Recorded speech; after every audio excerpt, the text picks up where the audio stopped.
Hey guys, welcome to Who Let the Dogs Out. Today we've got a dog talk Q&A for you, something like that. Sally's going to be talking to me about unrealistic expectations that people have for their dogs and maybe debunking some of those. So I don't know if to call this a dog talk or a Q&A. Yeah. That's what we're talking about today, unrealistic expectations people have for their dogs. So if you're interested in how to, debunk them. So if you're interested in that, stick with us till the end of the episode. We got a lot of updates. It's been about a month since we've done a show. Because we've been busy bees. So anyways, catch up with us. Welcome to the show. Who let the dogs out? Who let the dogs out? Hey guys, welcome to Who Let the Dogs Out. The podcast is designed to help you enjoy life with your best friend without all the frustrations. Join us each week as we help families across the country do just that. I'm your host, Corey, and I'm joined by my co-host, Sally. And today, like I said, we're doing a dog talk. So expectations. Yeah, it's been a while. I got to remember how to do the podcast. It's been like a month or 5 weeks or something like that. So, first we'll start off with formats today. We're doing a dog talk. This is where we come on and talk about topics related to dogs, dog ownership, dog training, things like that. We've got Q&As where you guys can write in the questions and we give you the answers. If you want to write in a question, you can do that by... Send it to me at sally@wonderdogtraining.com. Yes, or you can drop your comments down below the episodes on whichever platform you're on. We'll see it there and we'll answer it. You can suggest topics for dog talks as well. And we got interviews. We've done a handful this year so far. We have. Dr. Sally, Dr. Melanie. So go check out some of our interviews. Those have been really good. People have gotten really like those, and we got a lot of good feedback on those. So we'll try to find some more people to interview for you folks. So that's that. If you like the show, we ask you to subscribe to it, share it with a friend, family member, colleague, something like that, especially if you learn anything from it or get any value out of it. Trivia question. I feel like I've asked this on the show before, but it's been a while and I didn't remember, so I'm going to ask it again. But what was the name of the first dog in space in the year 1957?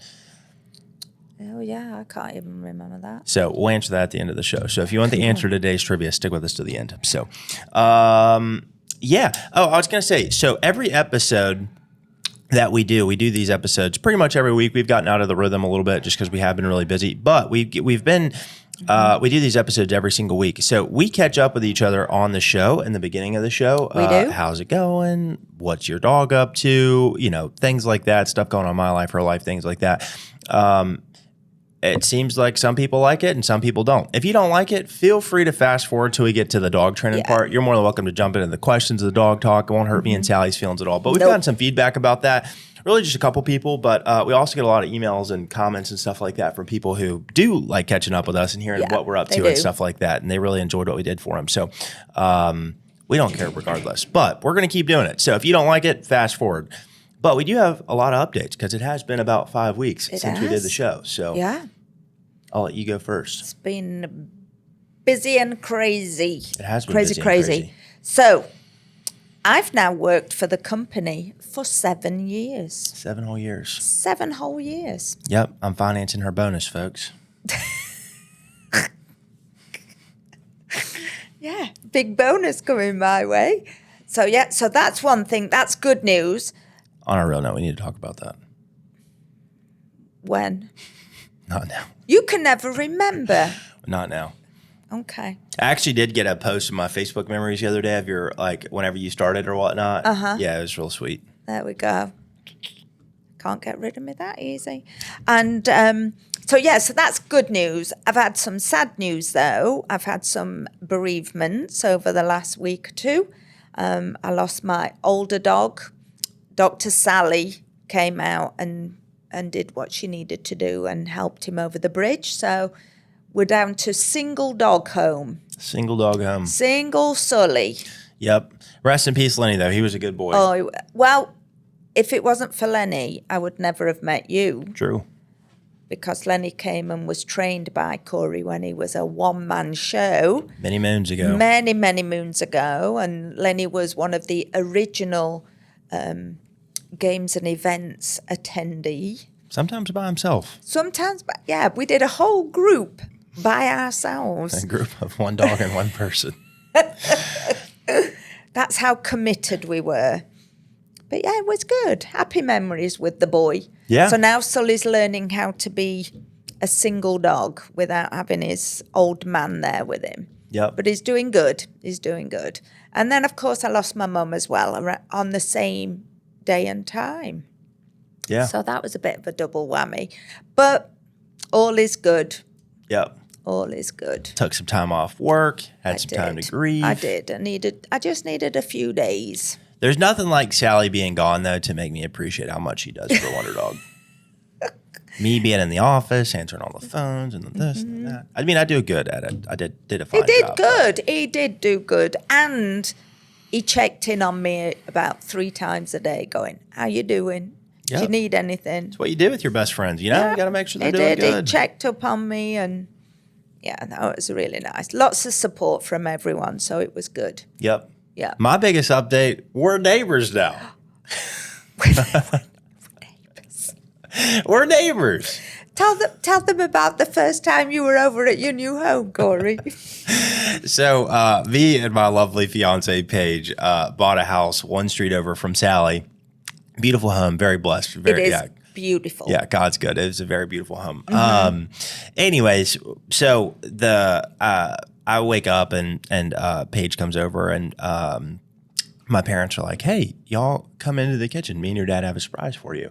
So go in and they're like, hey, we are going to buy you a Blackstone and we're going to have a cookout today at your new house. Because we were going to go over there and spend some time, have the family come over, see the house and stuff because they hadn't been there yet.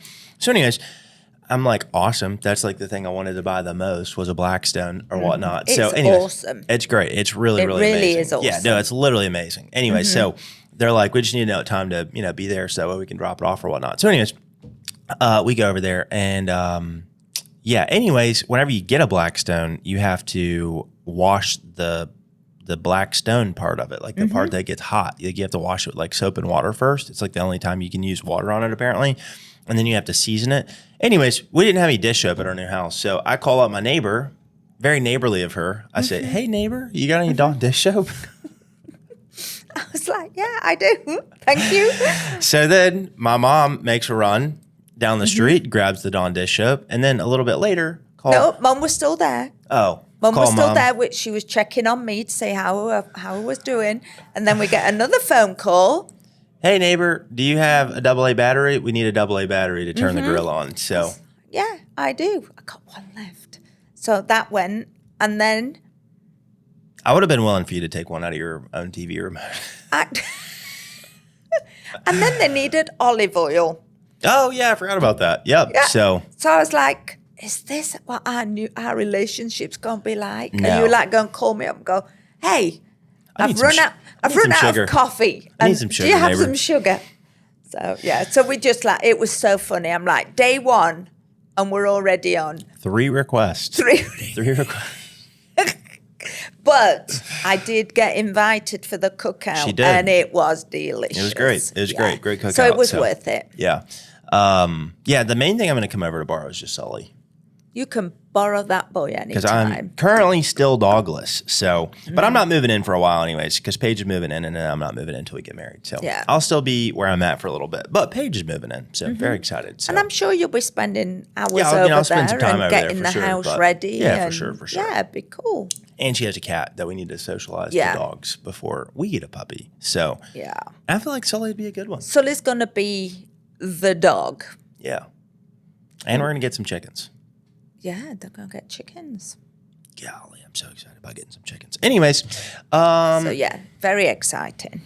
but yeah, so that's pretty much it. So that's the life of Wonder Dog. So, Life of Wonder Dog. We're just moving into the neighborhood. but yeah, we've just been super busy. So anyway, sorry we Yeah. haven't been doing any podcasts. I've been in and out of town, busy with work while I'm here, this and that. So anyways, we just hadn't done any shows, but we should be back to our regular We programming should be now. back to normal. A new episode every single Monday for your viewing pleasure. So anyways, with that being said, let's jump into the show.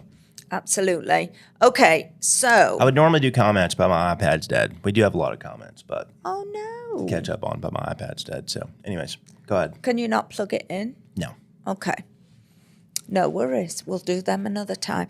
Okay, so I wanted to do this particular one, and you don't really know anything about it. So I'm going to need your expertise Hit me. in debunking some of these things, because I think sometimes as dog owners, we expect just a little too much too soon. Okay. So Okay, so the first one is when you get a new dog or a new puppy, sometimes people use the pee pads in the house. And we've known this in the past from a gentleman who used a lot of them. But then they wonder why the dog doesn't go out. So after a few weeks or months, whatever, they'd wonder, why is this dog not just telling us it wants to go out to pee or poop in the yard, backyard? Yeah. Is that it? Yeah. So it's not just a normal transition, is it, when they've done pee pads to going outside? Yeah. I got to write something down real quick. I want to tell you guys about a book I listened to at the end of the podcast. Really fascinating. About dogs, kind of. Anyways, yeah, I mean, I think it kind of makes sense. I mean, if the dog is, habituated to peeing and pooping in the house, then why would it randomly start wanting to go outside, And so I think if you're going to use pee pads, which I don't really suggest, but if you are going to use pee pads, you should, definitely be taking the dog out more than trying to get them to go on the pads, right? Yeah. There are definitely certain instances where it's helpful to use puppy pads. If you've got a big crate and you got to leave the dog for 10 hours a day to go to work or whatnot, putting a pee pad on one side of the crate, or a playpen or something like that. If you live in a high rise, and you can't take the dog out, top every hour or whatnot, you maybe want to use some pee pads as a kind of bridge, or like an apartment or something like that. So there's definitely some instances where they can be helpful tools, but for the average homeowner though, probably not a great idea to use puppy pads. But it would make sense to me that, hey, if we let the dog go potty on puppy pads, why would they just randomly start saying, hey, I want to go outside to go potty? Especially if you're only exclusively using puppy pads, why would the dog do otherwise, basically? Yeah. So if you're able, go straight to outdoor training. Yeah, I mean, if that's the goal, then Yeah. try to avoid puppy pads altogether. You're going to encourage pottying in the house. It can be confusing for them, can't it? Definitely can. Perfect. There you go. That's that one. Okay, so puppies or dogs that have got real high energy want to be around you, jumping up you, doing zoomies, all sorts of crazy things. Sometimes people crate them thinking it's going to calm them down. Right. But of course they get the same behavior when they come out of the crate. Yeah. Well, yeah. I mean, I think overall, I think it's kind of establishing like a bit of a bad feedback loop. I do understand the reasoning behind it or whatnot, but think about it from like the dog's point of view. The dog's hyper, so then you put the dog up. Then the dog goes and rests, ideally, or they work themselves up more because they don't like being in the crate. Yeah. And then whenever they get out of the crate, they've just rested or they've worked themselves up. So now they've got even more energy, and so then you get, and so it's just like a bad feedback loop, because dogs hyper, I put dog in crate, let dog out, dogs hyper, put dog in crate, right? So it's just a bad feedback loop. I can understand the reasoning behind it though. Like if your dog is hyper or being annoying or something like that, and you need some space, put them up or put them out or something like that. It'd definitely be better, I think, if you were going to do one of those two, to put them out in the backyard if you're able to, so that way they can just go run around and do dog stuff at a minimum. But yeah, like I said, I can see the reasoning why. But it does create a bit of a bad feedback loop. The better thing, of course, would just be to, exercise your dog or do something with your dog. Yeah, that would probably be the better thing to do. Yeah, there we go. You heard it from the boss. I think that as well, because if let's say you've been out at work all day and you come back and your dog's excited to see you, you may be tired, understandable, but your dog is excited because you've come home. Right. So putting them back in the crate is not really the best solution. So. Yeah, we signed up a lady the other day who works down the street from our shop, and she, works long hours or whatnot in a hospital, and and when she gets home, the dog's so excited to see her or whatnot, but she's been working long hours, and she wants to take the dog on a walk, but the dog is super tough for her to walk because the dog pulls and is reactive and stuff like that. And so it's really problematic for her because, the dog is pulling and reactive and stuff like that. And she told me just in plain English the other day, she's like, I just want to be able to enjoy the dog. And I'm like, well, good for you. That's what we do for people or whatnot. But, it does. From the dog's point of view, though, it'd have to, suck to be in a crate all day, and then your owner gets home, you're excited to see him, but then they put you up because you're too excited to see them or whatnot. And I know dogs don't think that rationally, like they're simple brained, creatures or whatnot for the most part, but from a human point of view, putting it on there like that, it's like the dog's excited. We don't want them to be that excited, so we put them up because they're so excited. It's like that's just not the best feedback loop. Absolutely. So find something fun to do with them. Enjoy them. Yeah, absolutely. There you go. Okay. Walking on the leash. Okay. So this tends to be more expectations of puppies. You put a leash on them. Of course, they've never had a leash on before. So they either sit down, they don't want to move, or they're chewing on the leash. It's alien to them. But we expect that, they're going to accept it and be okay with it.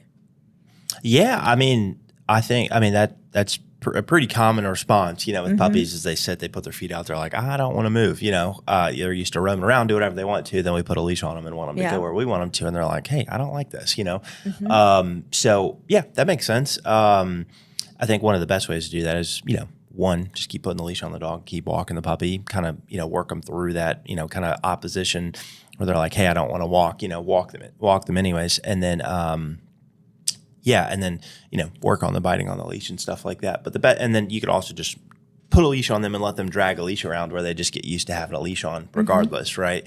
So those are a bunch of things that you can do to get started. But yeah, don't, expect your puppy to, just go on a fun walk like the first time you put a leash on because they've never had a leash on before. So there we go.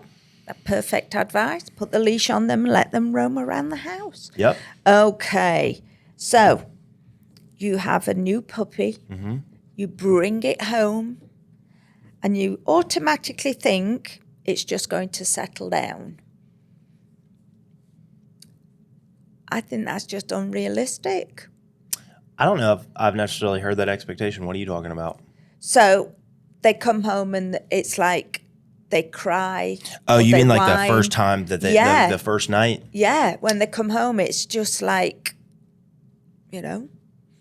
maybe you've got a nice new bed for them. They may never, some of them have never been in a bed before or been in a crate before. Yeah. Or, Yeah, I know what you mean now. Yeah. I would say if you're bringing a puppy home for the first time, expect chaos the first night. I feel like every puppy we've ever brought home ever, the first night has been absolute madness, because you put them in a crate and they're just like, what in the heck is going on? They have no clue what's going on.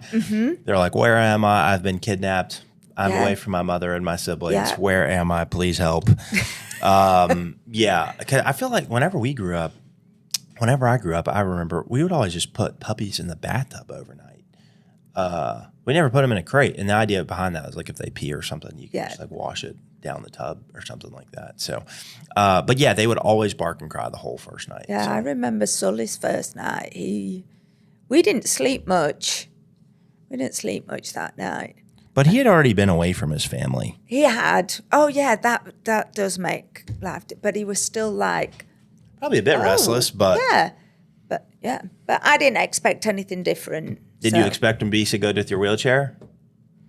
Because he was. No, I didn't. He was great with it. Absolutely. Never bothered him at all. Yeah, and you've got him a couple times too. I've run over him. Jeez. Well, he got in the way. I couldn't stop in time. So guess what? He didn't do it again. That's old school right there.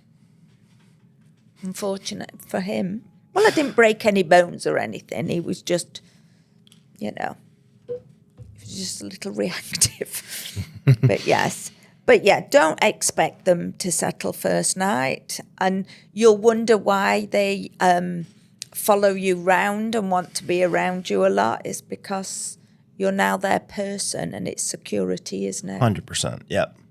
So yeah, no pee-pees on your own anymore. Puppy will go with you. Not for a while. Yeah. Okay, here's another one. Nipping. It's not aggression, is it? A lot of times, no, especially with puppies. I mean, Yeah, a lot of times with puppies, I mean, they're just playing with their mouth, like they just bite on stuff or whatever. Now, unfortunately for humans, most humans, and this is something that you won't see online a lot, like puppies do like biting on humans more than they like biting on toys, If you watch like puppy YouTube videos or like read puppy blogs or whatnot, they're all like, oh, swap the dog out with a toy or whatever, or swap, your hand out with a toy. They don't want that. They want to bite you a lot of times. And so you have to, correct the puppy for nipping on you and tell them, please don't do that. But yeah, a lot of times they'd prefer to bite a human than they would a toy, for sure. That's a fact. Yeah. And they love nipping on children. Yeah, I mean, because children run and squeal and make funny noises and They stuff do. like that. And I also think they think of them like human puppies too. Yeah. Yeah. Well, they do roll around on the ground with them more than Man, we as adults do. This is funny. So I was at a house the other day with a family. They had 2 Cane Corso puppies in the same house. And like, I'm not really good at guessing kids' ages, but I'm going to guess like 5, 6 years old for this kid or whatnot. Anyways, he's sitting on the floor. He's standing up at first, and they're like jumping on him and biting on him. And he gets on the floor, and they are jumping on him, and they're biting on him and stuff like that, and like pulling on his clothes. And they're like, and the family's like yelling at the dogs, and they're yelling at the kid to get up, and he can't because they're pulling him down. And then I told him, I was actually working through a translator. It was a Hispanic family, and so I'm talking to the translator. And I looked at the girl who was translating for me, and I was like, I think they think that he is a human puppy, and they all cracked up. It was really funny. Yeah. So. What the dogs do, they don't care if they're squealing with delight or squealing in pain, do they? They're just having a good time. It's just, this is fun. They're just having a good old time. Absolutely. So, yeah. So don't feel that it's always showing aggression, because it's not. It's just normal puppy behaviors. Okay. Commands. I think sometimes people think if you teach them once this new command, they're going to get it and don't have to really practice. And we know that that's not true. Yeah, I mean, I don't know if I've ran into that too much where somebody thinks that they show the dog something once and then the dog just has it. I don't know if I've really personally run into that much, but I'm sure there's some people out there that think that. And if you do think that, don't think that, because that's just not true. Repetition is the mother of all learning. So you got to repeat, and keep going. Not the command, but the training over and over and over again for the actually like sink in the dog's brain. Absolutely. It's like if we were learning a new language. Yeah. If you haven't got someone to practice that with, it's hard and you forget it. So yeah, same for dogs, really. Yeah, fact. Absolutely. Yeah, that's a fact. Okay, well, that's all I've got on there. Do you know of any other expectations around? I'm sure I do, dogs but that not you've off come the top of my across? head. No. Yeah, not off the top of my head. I feel like we did one, I feel like I've said this on some of the recent podcasts or something like that, but maybe just like don't expect like your new dog to be your old dog or whatnot, That was something I was thinking about for myself the other day too, as I go into like the season of about to get a new dog. I mean, I'm probably like still like 5-6 months away, but getting a new dog, probably in the next like half a year or something like that, like not expecting that dog to like be the same. Our pastor's kind of talking about that. Like, we look at the past through rose-colored glasses, and like you forget like all the trying times, whenever, because it's like, as much as you loved Lenny, he did cause you a lot of problems for a long time, a lot of problems for a long time. And we both loved the dog. He was a great dog, but, and it is easy because like as an old man, he was just great. He was just wonderful, post-training, post-wonder dog training. Post-wonder dog training, he was wonderful. But, he did cause you a lot of problems for a long time, did. and like same thing with Mia. I mean, I loved Mia to death, but like if I really think hard on it or whatnot, I mean, she caused me a lot of trouble over the years, And so anyways, but like don't expect like your old or your new dog to be like your old dog or whatnot, just because they're not going to be the same.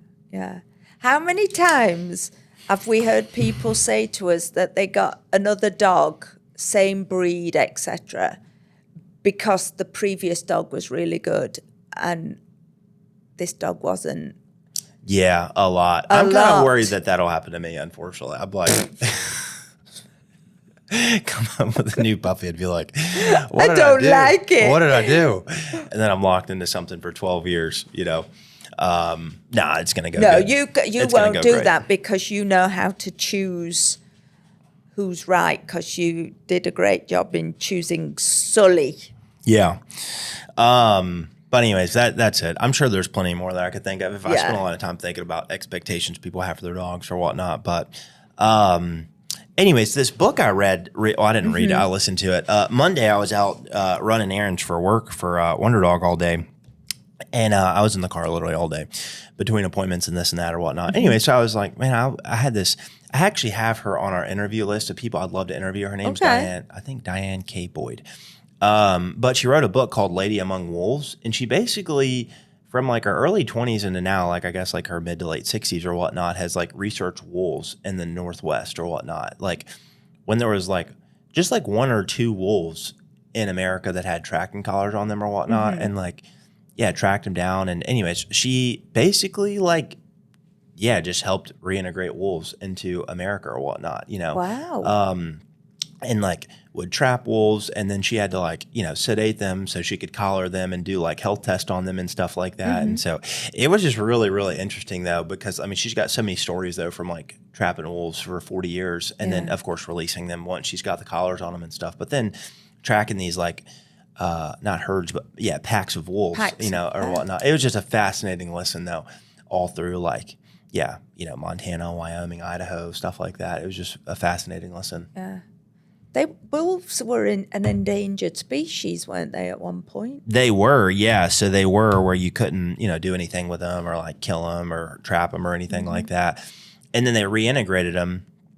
And she basically argues in the book that like there was no need to like actually like reintroduce them with the government. Like she was, and she's like the biggest wolf fan in the world, and is like, we didn't have to release them in Yellowstone Park or whatnot. Like we didn't have to do that. They would have like repopulated themselves had we just like stayed out of it.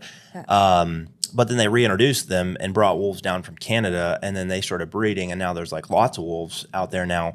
And so now they're, you know, killing and trapping wolves because they're not endangered anymore. So now they can hunt them and trap them or whatnot. And so, and they're trying to keep like a minimum, basically the minimum amount of wolves basically to keep them off the endangered list. Or this is like the government and the hunters and stuff like that, because well, now, yeah, people, it's like, it's this really weird topic where she explains it in the book that people either like love the wolves or hate the wolves. There's not really much of a middle ground where people love wolves or hate wolves.